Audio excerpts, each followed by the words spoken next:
The lecture hall at Aurora Prime Naval Academy stretched wide enough to hold 300 cadets from across the galaxy. Rows of seats curved upward in a semicircle, each station equipped with holographic displays that floated before every student. The air hummed with the quiet buzz of translation devices working overtime to convert dozens of languages into something everyone could understand. Lieutenant Jake Morrison sat in the back row, his arms crossed over his chest as he watched the instructor at the front of the hall. Commander Zexthal was a Krinth, standing nearly 8 feet tall with dark green scales that caught the light as he moved. His yellow eyes swept across the room with the confidence of someone who had seen real combat and survived to tell about it. Next to Jake sat Lieutenant Amy Collins, her fingers tapping notes into her datapad with practiced efficiency. She was a combat medic, trained to patch up wounds in the middle of firefights. On Jake's other side, Lieutenant Ryan Pierce slouched in his seat, looking half asleep but probably taking in every word. Ryan was a pilot, and pilots always had that lazy confidence about them. The 3 humans were the only ones from Earth in this particular class. Most human cadets trained at different stations, spread across the coalition. Jake sometimes wondered if that was intentional, keeping humans separated so they wouldn't form their own little groups, but he never asked. Commander Zexthal's voice boomed across the lecture hall. Today we discuss combat enhancement protocols used by coalition forces. Every species brings different advantages to warfare. The Krinth possess natural strength and aggression. The Velen have crystalline nervous systems that process information faster than most organic brains. The Taural can survive in environments that would kill others within minutes. The holographic display behind him showed images of various alien soldiers in combat gear, their bodies marked with highlights showing their natural advantages. Jake had seen this presentation before in different forms. It always led to the same place. However, Zexthal continued, all modern military forces supplement natural abilities with chemical enhancement. Stimulants that remove fatigue, increase reaction time, heighten aggression when needed, and allow soldiers to operate at peak efficiency for extended periods.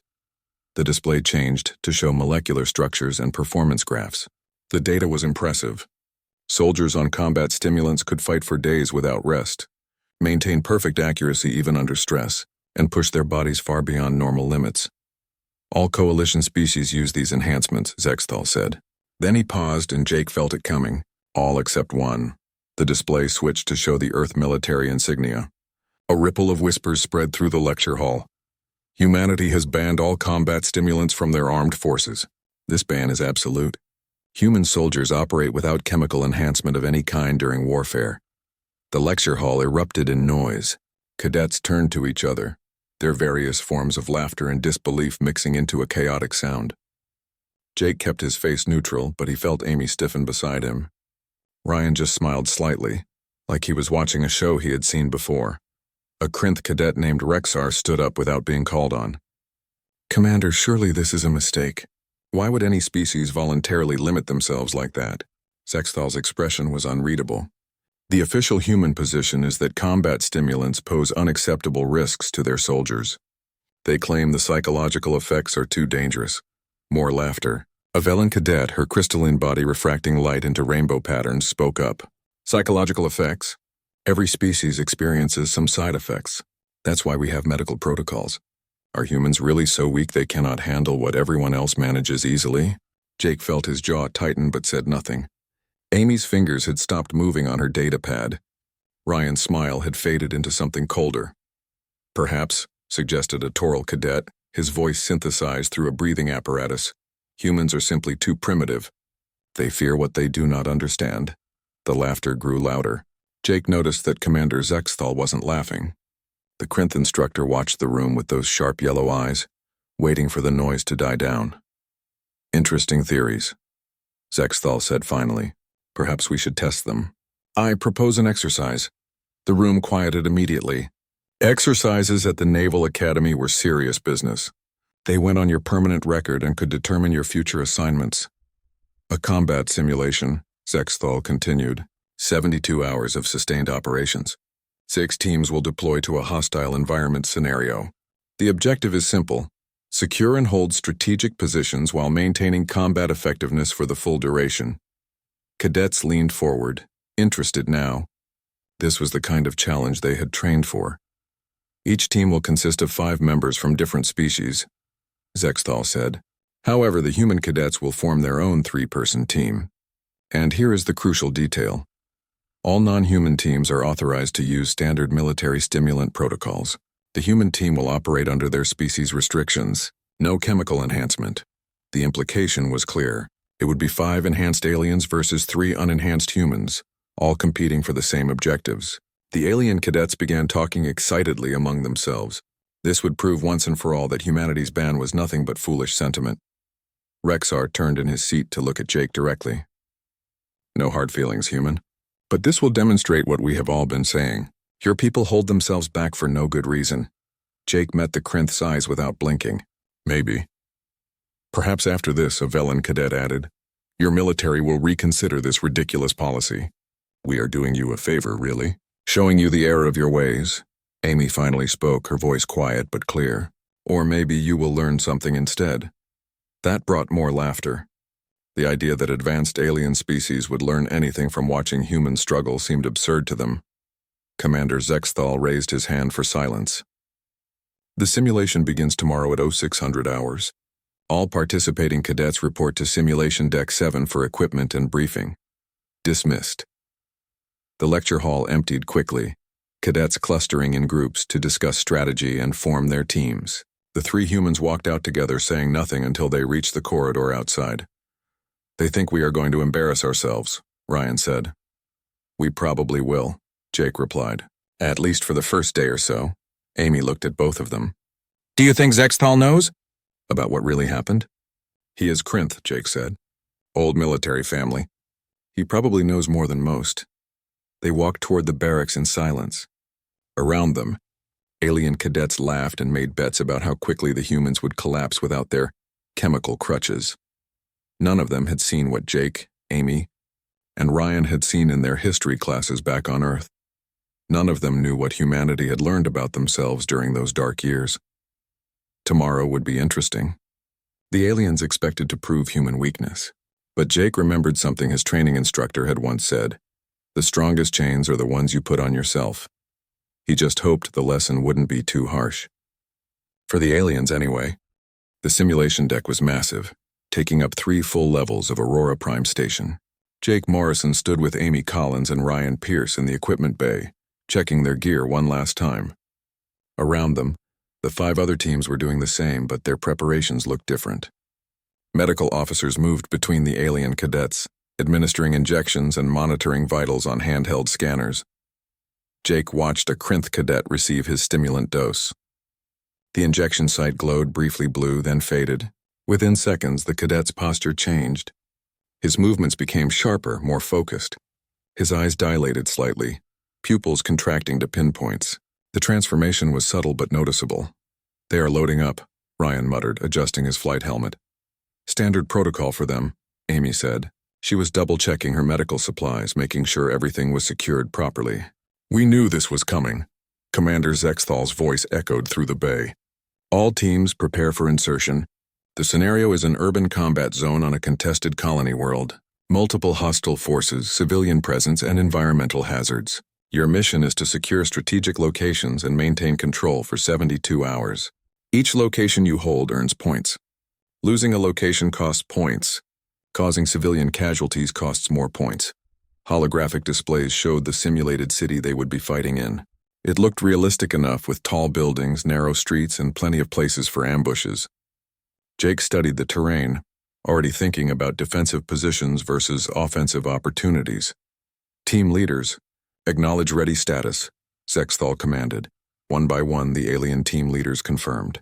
When it came to the human team, Jake simply said, ready. Beginning insertion in 30 seconds. The world dissolved into white light. Jake felt the familiar sensation of simulation immersion, that brief moment of disorientation as the system hijacked his senses and replaced reality with something artificial, but convincing. When his vision cleared, he was standing on a rooftop in the simulated city. Amy materialized beside him, then Ryan. They all carried standard combat rifles, sidearms, and basic equipment. No special weapons, no extraordinary advantages. Just 3 humans and their training. Southeast quadrant, Jake said, pointing toward a cluster of buildings. That area has good sight lines and defensible positions. We set up there first. They moved quickly, keeping low. The simulation was good. Very good. Jake could feel simulated wind on his face, smell smoke from distant fires, hear the sound of weapons fire echoing between buildings.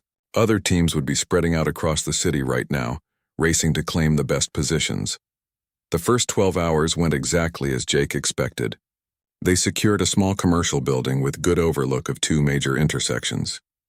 Amy set up a medical station in the back room. Ryan established a lookout position on the roof. Jake coordinated their defenses and monitored enemy movements. But they were already feeling tired. That was the fundamental problem. Humans got tired. The aliens, pumped full of stimulants, did not. Through their tactical network, Jake could see the other teams moving on the holographic map. The Krinth team, led by Rexar, had claimed 4 positions already. They moved with aggressive confidence, hitting hard and fast. The Velen team held 3 locations, their enhanced processing allowing them to coordinate multiple defensive points simultaneously. Even the smaller teams had secured at least 2 positions each. The humans held 1. Contact, north side. Ryan's voice crackled over the comm. Looks like a Toral patrol, 3 individuals testing our perimeter. Let them see our defenses, but do not engage unless necessary, Jake ordered. Conserve ammunition and energy. The Toral patrol probed their position for 20 minutes, then withdrew. They were smart enough to recognize a fortified position when they saw one. The humans might be tired, but they still knew how to shoot. Hour 18 brought the first real assault. A mixed team of Velen and Krinth cadets moving with the kind of speed and coordination that only stimulants could provide. They hit the building from 2 sides simultaneously, their movements almost too fast to track. Amy held the ground floor, firing controlled bursts at anyone who tried to enter. Ryan provided covering fire from above, his pilot reflexes still sharp enough to matter. Jake coordinated their defense, calling out targets and watching for flanking movements. They held the position, but barely. And it cost them. Jake's arms ached from holding his rifle steady.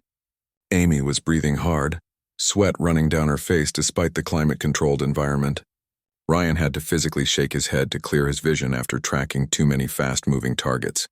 The attacking team withdrew after 30 minutes, having decided the position was too costly to take by force. But they would be back, and next time the humans would be even more tired. Status check, Jake said. Low on ammunition, Amy reported, and I could really use some sleep. Same, Ryan added. My reaction time is definitely getting slower. Jake checked the tactical display. 24 hours into the simulation, and the other teams were still operating at peak efficiency. The Krinth team had just successfully assaulted and captured another position, moving with the same aggressive energy they had started with. No fatigue, no hesitation, no doubt. The observation deck above the simulation was filled with alien cadets and instructors, watching the exercise on multiple screens. Jake could not see them, but he knew they were there, probably laughing, definitely convinced that humanity's ban on stimulants was as foolish as they had always believed. Hour 30 brought new challenges. The humans had to start rotating sleep schedules. Jake took the first watch while Amy and Ryan each grabbed 2 hours of rest. It was not enough, nowhere near enough, but it was all they could afford. The alien teams never slept. They did not need to. By hour 36, the gap had widened dramatically. Rexar's Krinth team held 4 strategic positions. The Velen team held 3. Several other teams controlled 2 or 3 locations each. The humans still clung to their single building, looking exhausted and beaten. Jake's hands shook slightly as he checked his weapon. Amy moved with the careful, deliberate motions of someone fighting against their own body's demands for rest. Ryan had dark circles under his eyes and kept blinking hard to stay focused. On the observation deck, alien cadets were placing bets on how long the humans would last. Some predicted they would withdraw within the next 12 hours. Others thought they might hold their single position but accomplish nothing else. No one expected them to actually compete. But Jake was watching the tactical display carefully, and he was noticing something. The alien teams were getting more aggressive, not just confident aggressive, but reckless aggressive. Krinth cadets were charging into positions without proper reconnaissance. Valen teams were arguing over communication channels, everyone talking at once instead of maintaining their usual disciplined coordination. The stimulants were working perfectly. They were keeping the aliens awake, focused, and energized. But they were also doing something else, something more subtle. They were changing behavior patterns, increasing aggression, reducing caution, amplifying confidence into overconfidence. Amy noticed it too.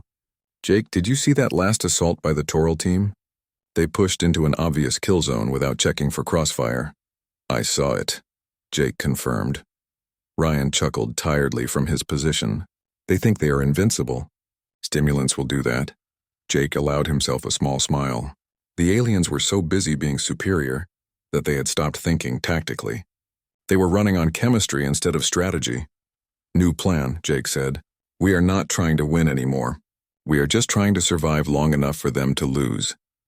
Hour 48 was approaching, and the real test was about to begin. The humans were exhausted, barely functional, operating on willpower and training alone.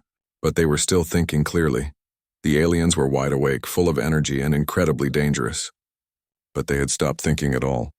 In warfare, Jake remembered from his training the side that makes fewer mistakes usually wins. It does not matter how fast you are if you are running in the wrong direction. The simulation was about to prove that lesson in ways the alien cadets never expected. Hour 48 arrived with the sound of explosions in the distance. Jake Morrison forced his eyes to stay open, watching the tactical display through vision that kept trying to blur. Every muscle in his body ached. His mind felt like it was moving through thick mud, but he could still think, and right now, thinking was more valuable than energy. On the display, Rexar's Krinth team was preparing for a major assault. They had held 4 strategic positions for the last 12 hours, and now they wanted a 5th. The target was a fortified communications hub in the center of the city, defended by a mixed Velen and Toral team. It was a strong position, one that would normally require careful planning to take. Jake watched as the Krinth team simply charged straight at it. Amy, Ryan, are you seeing this? Jake asked over the comm. Watching now, Amy replied from the ground floor, where she was sorting through their remaining medical supplies. The assault was brutal and fast. 8 Krinth cadets, all running on. Maximum stimulant doses, hitting the communications hub from 3 directions at once. Their movements were incredible, faster than anything unenhanced soldiers could manage. Their aim was perfect, their coordination sharp. But they had not scouted the position properly. They had not checked for traps or ambush points. They had not even bothered with suppressing fire or tactical smoke. They just ran straight in, convinced that their enhanced speed and strength would be enough. It was not. The defenders had set up overlapping fields of fire. They had booby-trapped the approach routes. They had prepared for exactly this kind of aggressive assault. The Krinth team walked right into it. The simulation registered casualties immediately.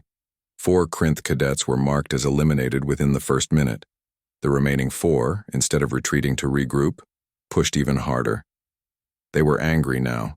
Jake could see it in their movements. The stimulants that enhanced their aggression were not letting them think about withdrawal. 2 more Krinth cadets went down. The last 2 finally broke off the assault, but by then the damage was done. The attack had failed completely, and worse, the defending team had pushed back. They recaptured 2 of the positions the Krinth team had been holding, positions that were now poorly defended because everyone had gone on the offensive. On the observation deck above the simulation, the alien cadets had stopped laughing. This was not supposed to happen. The Krinth were experienced warriors, trained from birth for combat. They should not be making such basic mistakes. But Jake understood what was happening. The stimulants were doing exactly what they were designed to do.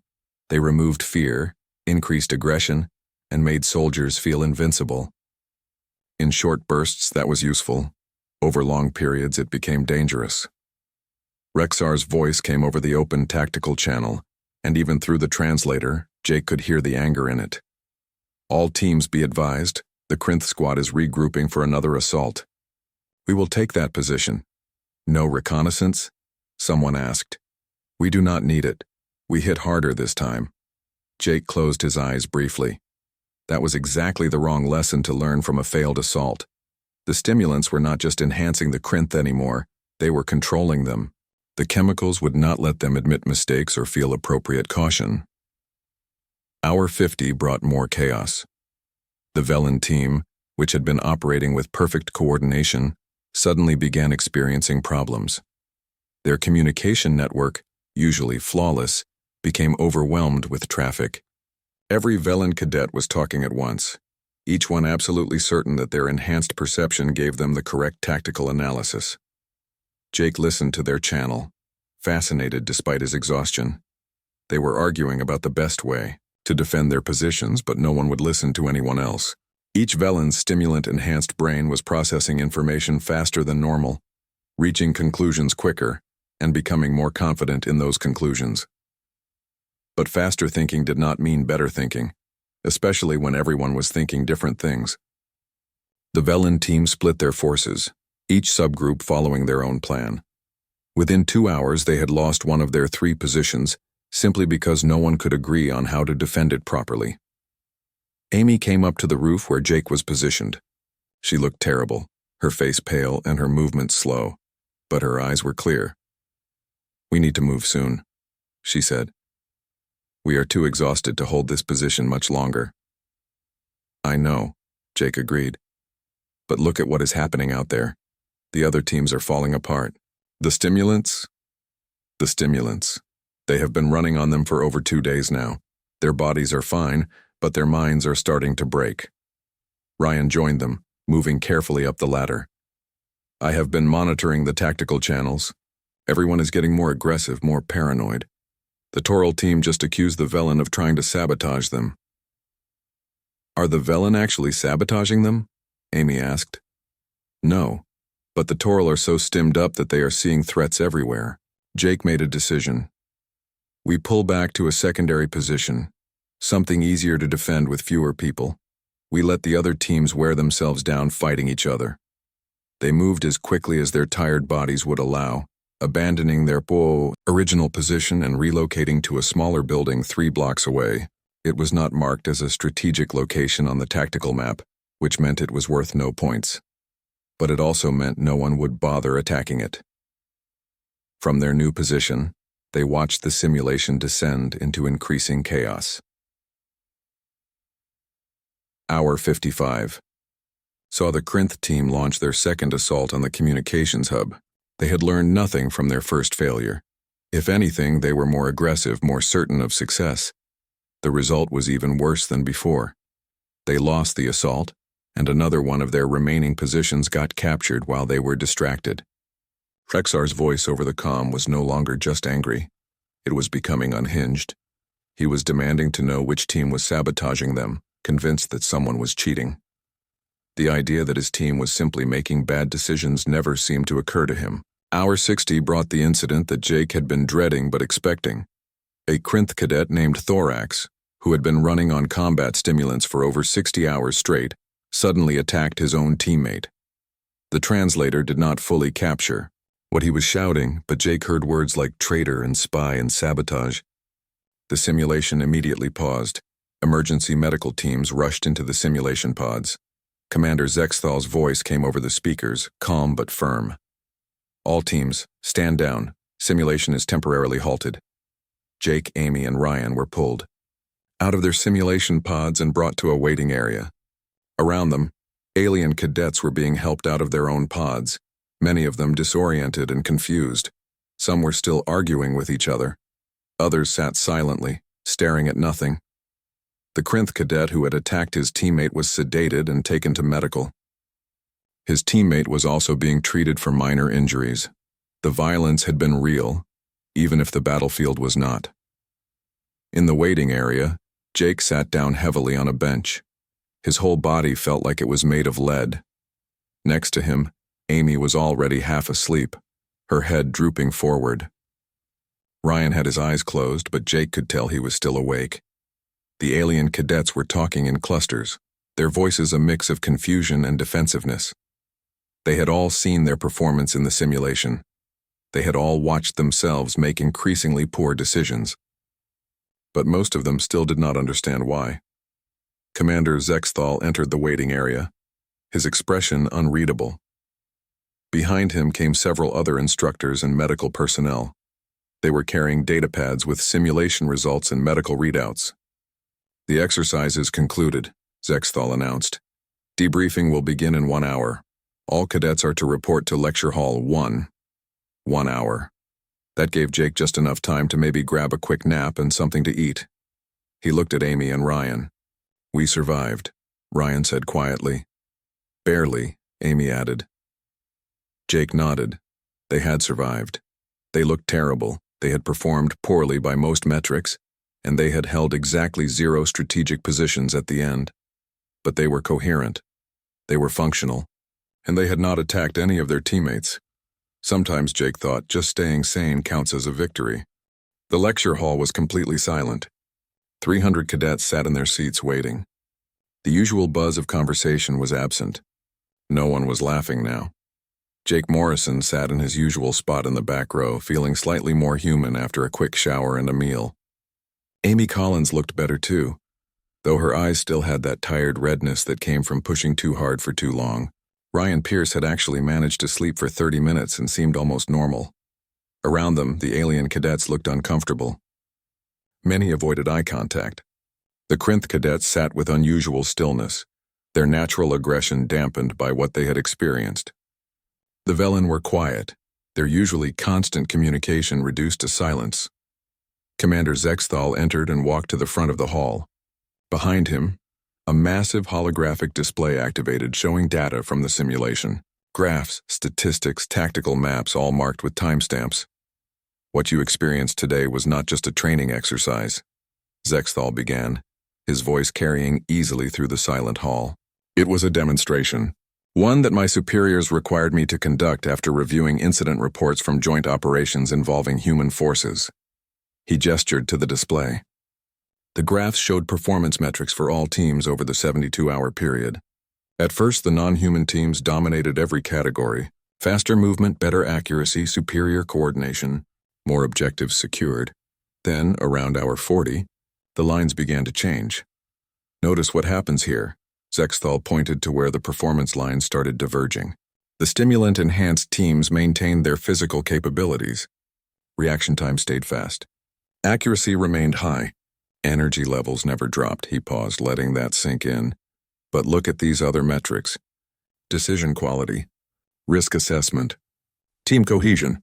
These all began to deteriorate rapidly after extended stimulant use. The graphs showed it clearly. While physical performance stayed high, mental performance crashed. Teams made increasingly poor tactical decisions. They took unnecessary risks. They began to turn on each other. The human team, Zexthal continued, bringing up a different set of data, showed the opposite pattern. Their physical performance declined steadily. By hour 36, they were operating at approximately 60% of baseline capability. More graphs appeared, showing Jake's team struggling with fatigue, slower reaction times, and decreased accuracy. However, their decision-making quality remained consistent throughout. They adapted tactics to compensate for fatigue. They avoided unnecessary confrontations. They maintained team cohesion even under stress. Rexar, the Krinth cadet who had been so confident before, raised his hand. His voice was quieter than before. Commander, we have used combat stimulants for generations. This level of deterioration is not normal. Was something wrong with the dosage? The dosage was standard, Zexthal replied. Exactly what coalition forces use in real combat situations. The problem is not the dosage.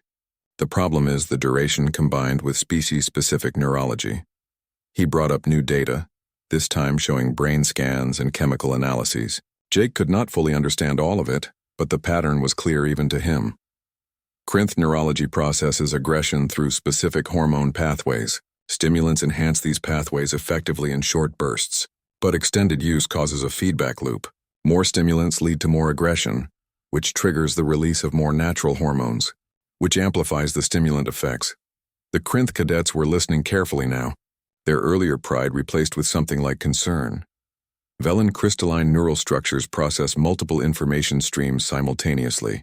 Stimulants enhance this capability, but they also remove natural filtering mechanisms. You begin processing everything as equally important, leading to decision paralysis and conflict. A Velen cadet spoke up. but we use these stimulants in real combat. Our military has done so for centuries. In short engagements, Zexthal agreed. Battles lasting hours, not days. Your bodies can handle the stimulants. Your minds can handle them briefly. But human combat doctrine often involves sustained operations lasting weeks. He gestured to Jake, Amy, and Ryan. Lieutenant Morrison, would you care to explain why Earth banned combat stimulants? Jake stood up slowly, aware that every eye in the lecture hall was on him. He walked down to the front, Amy and Ryan following. When he reached the display, he pulled up files from his personal database. Information that every human military officer learned in basic training. This is footage from Earth's Third Continental War, Jake said quietly. It lasted 5 years. Both sides used extensive combat enhancement. The display showed human soldiers, their movements impossibly fast and precise. They were incredibly effective, devastating enemy positions with mechanical efficiency. For a moment, the alien cadets looked impressed. Then Jake showed them what came after. Soldiers who could not be removed from combat because they would immediately attack medical personnel. Units that had to be quarantined because they could no longer distinguish between enemy and civilian. Soldiers who, when the stimulants were finally removed, suffered complete psychological collapse. Out of 200,000 soldiers deployed with full enhancement protocols, Jake said, his voice steady but quiet, only 45,000 could ever return to normal life. The rest either died from withdrawal or were so psychologically damaged that they spent the remainder of their lives in psychiatric care. The silence in the lecture hall was absolute. Amy stepped forward and brought up more data. Human brain chemistry responds to combat stimulants differently than other species. When we remove fear, we do not just become brave. We become incapable of recognizing danger. When we enhance aggression, we do not just become better fighters. We become unable to stop fighting. When we eliminate fatigue, Ryan added, we remove the natural limits that tell us when to rest. Our bodies keep going long past the point where we are making rational decisions. Jake pulled up the final piece of evidence. Medical reports from human soldiers who had been on combat stimulants for extended periods. The symptoms were horrifying. Paranoia, hallucinations, violent outbursts, inability to sleep even after the drugs wore off, permanent damage to emotional regulation. We did not ban stimulants because we are weak, Jake said, looking around the lecture hall. We banned them because we are too good at using them. We can push through anything, ignore any warning sign, and keep fighting long past the point where we should stop. The stimulants turned us into perfect killers who could not turn off. He paused, making sure everyone was listening. Every one of you experienced a taste of that today. You felt yourselves becoming more aggressive, more certain, more willing to take risks. You probably thought it was confidence. It was not. It was the stimulants overriding your judgment. Commander Zexthal stepped forward again. The coalition has been fortunate. Most species can use combat stimulants safely in short engagements. But we have been pressuring human forces to adopt our protocols. After joint operations where human effectiveness appeared limited compared to enhanced forces, there were calls to require Earth to modify their policies. He looked directly at the assembled cadets. This exercise was designed to show you why that would be catastrophic. Human soldiers operating without enhancement may seem less effective in the short term, but in sustained operations they maintain judgment and cohesion that stimulant-enhanced forces lose. More importantly, they can be safely removed from combat when the mission ends. Rexer stood up, and for a moment Jake tensed, expecting anger or defensiveness. Instead, the Krinth cadet approached and extended his hand.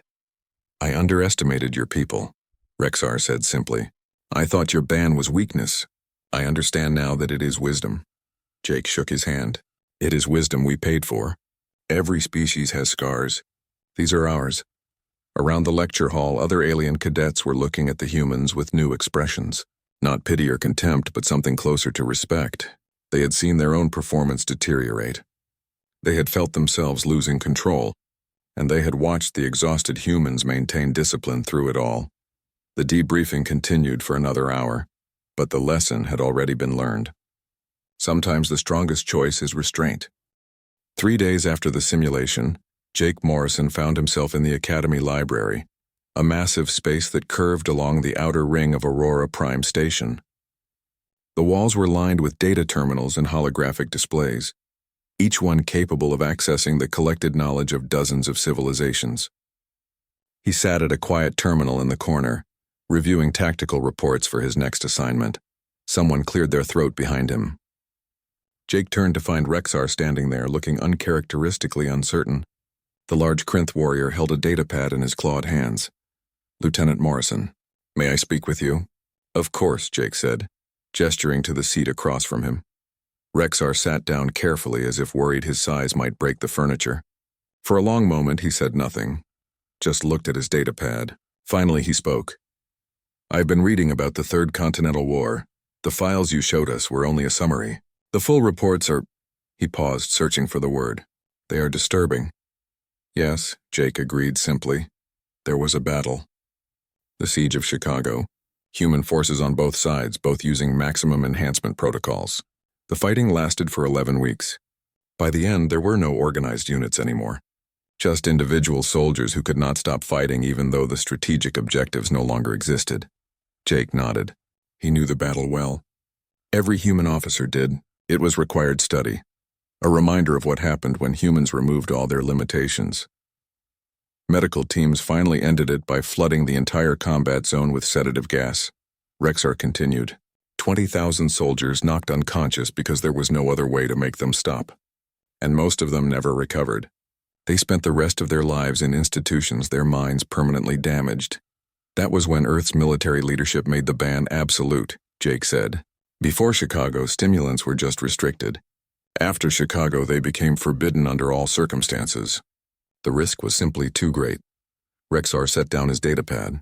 "My people pride ourselves on our warrior traditions. We believe that strength and courage define us.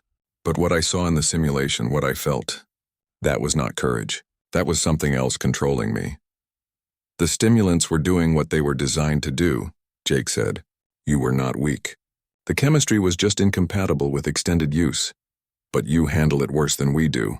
The reports say human neurochemistry is particularly vulnerable to these effects." "We are," Jake admitted. "Something about how our brains evolved. We already have strong aggression responses, strong fear responses, strong everything.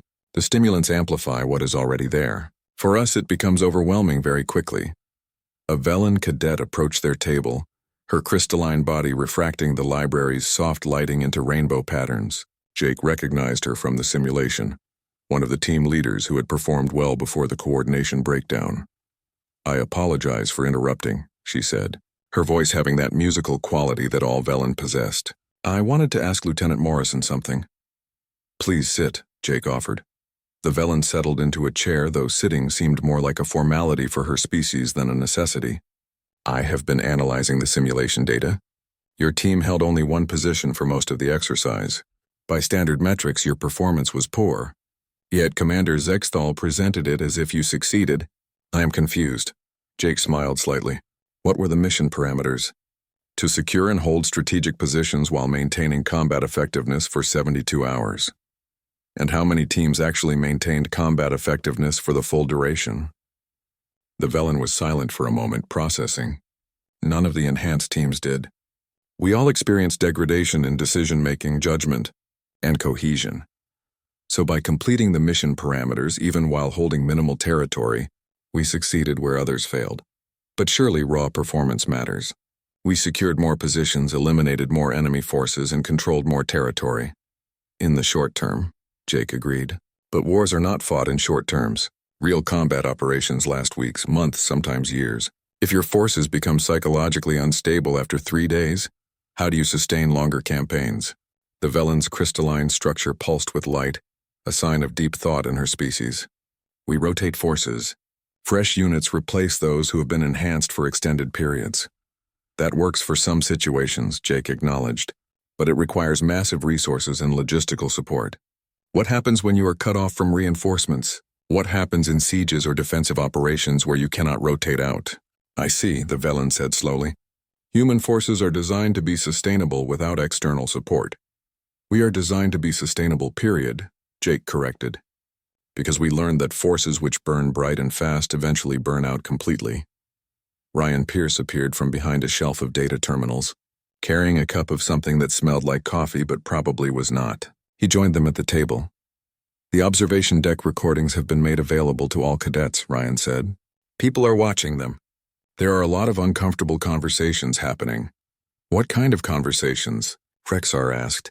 About whether current coalition combat doctrine is actually optimal, about the trade-offs between short-term effectiveness and long-term sustainability, about whether humans have been underestimated in joint operations planning. Amy Collins found them a few minutes later, having apparently been searching the library. She looked more rested now, the exhaustion from the simulation finally fading. She pulled up a chair. "Commander Zexthal wants to see us," she said. "All three of us. He has a proposal." They found the commander in his office, a space decorated with commendations and battle honors from a long military career. He gestured for them to sit. "The simulation results have generated significant discussion among the Academy leadership," Zexthal began. "Several instructors have proposed modifying the combat enhancement curriculum to include analysis of human doctrine as a valid, alternative approach rather than a limitation to be overcome." "That seems reasonable," Jake said carefully. "More than that, there is interest in studying whether elements of human combat philosophy could be integrated into coalition doctrine for specific operation types, long-duration missions, operations with limited logistical support, scenarios where psychological stability is critical." Amy leaned forward. "You want humans to help develop new training protocols?" "Not just training. Strategy, tactics, operational planning. There is recognition that humanity's experience with enhancement and subsequent ban represents knowledge that could benefit the entire coalition." Thal pulled up a holographic display showing military organizational charts. "Every species contributes their strengths to coalition forces. Krinth provides shock assault capabilities. Valen offer information warfare expertise. Taral excel at environmental operations. Until now, humans have been seen primarily as generalists with no particular specialty." "And now?" Ryan asked. "Now there is understanding that human forces offer something unique. The ability to maintain cohesion and judgment under conditions that would break other species. The discipline to operate without enhancement, even when it would be temporarily advantageous. And perhaps most valuable, the wisdom to recognize when more power becomes less effective." Jake exchanged glances with Amy and Ryan. This was not what they had expected when they signed up for the Academy. They had thought they would spend their time proving that humans could keep up despite their limitations. Instead, they were being asked to teach others why those limitations were actually strengths. "There is something else," Zexthal continued. "The recordings of the simulation are being distributed to coalition military commands. The incident where the Krinth cadet attacked his teammate has raised serious questions about current enhancement protocols for extended operations. Several species are reviewing their policies. Will they change them?" Amy asked. "Unknown. Military doctrine changes slowly, and there is significant institutional investment in current approaches. But the conversation has begun, and that matters." They talked for another hour about potential roles, new programs, and how human experience might be integrated into coalition training. When they finally left Zexthal's office, the sun simulators in Aurora Prime were displaying early evening light. They walked together toward the barracks, not saying much. Around them, the Academy continued its usual activity. Cadets from dozens of species moved through the corridors, heading to classes, training sessions, or social gatherings. But something had changed. When alien cadets passed the three humans now, there were nods of acknowledgement, even respect. A few stopped to ask questions about human combat doctrine. Others just watched thoughtfully, as if seeing the humans clearly for the first time. "Do you think it will last?" Ryan asked. "The respect, I mean. Or will they forget once the simulation is not fresh in their minds anymore?" "Some will forget," Jake admitted. "But some will remember. And maybe that is enough." They reached the human quarters and stood outside for a moment, looking at the simulated stars visible through the station's viewports. Somewhere out there was Earth, the planet that had learned its lessons the hard way and chose restraint over power. "We should get some actual rest," Amy said. "Real sleep, not the 2-hour rotation kind."